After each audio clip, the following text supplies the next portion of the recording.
Of the opportunity to speak today on the second anniversary of the election of the Malinauskas Labor government, about that government's failure to deliver to the people of South Australia and for the people of South Australia on their central election premise, but even on any of their key election promises.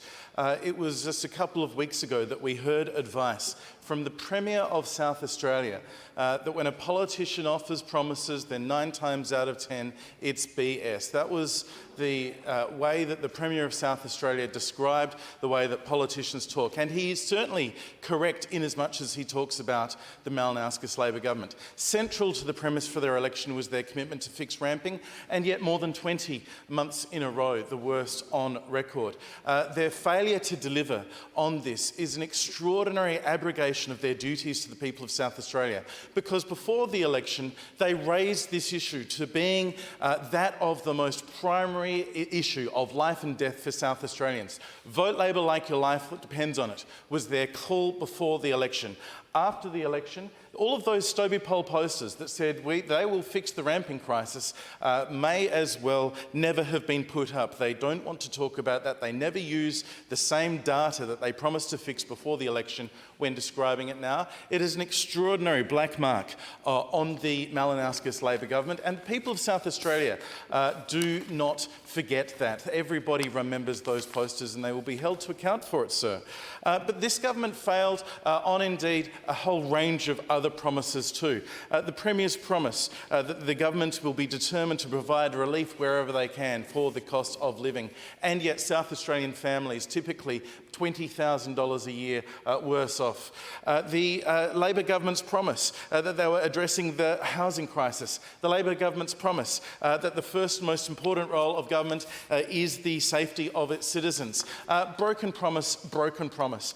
Indeed, last 12 months, the last year crime statistics going up significantly as we see traders in Rundle Mall confronted with issues, people bringing knives into shops, people brandishing chairs at staff. We've heard from retailers, we've heard from retail staff and members of the community who are deeply concerned about crime in the city, deeply concerned about crime in their communities, from the eastern suburbs to the west coast, right around this state of South Australia.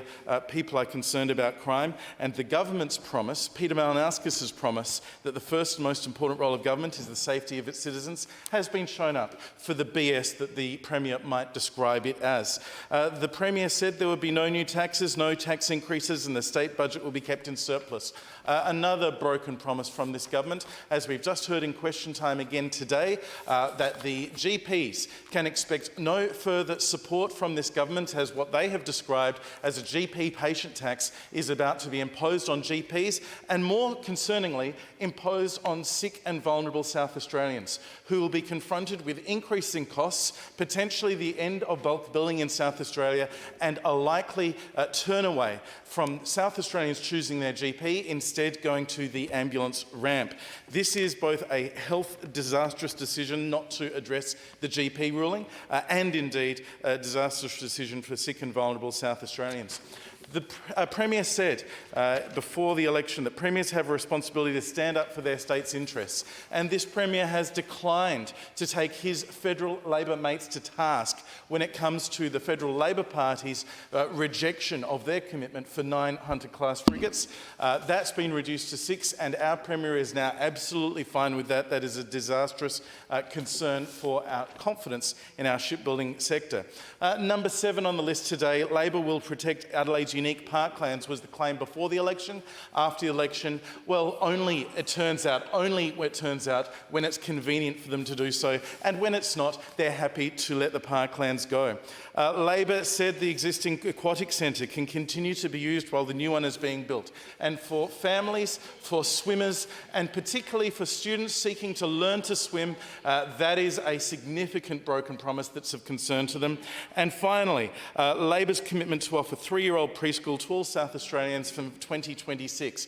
Labor's plan for education on the posters on polling booths. Number 1, universal 3-year-old preschool. The best case scenario for universal 3-year-old preschool under Labor's plan will apply for children born in 2029. Not this electoral cycle, not next electoral cycle, the cycle after that, and that's if they ever find the budget or the workforce to deliver on this promise. They have failed the people of South Australia. South Australians deserve better, but the good news is we're past the halfway mark and help will be on its way in 2026.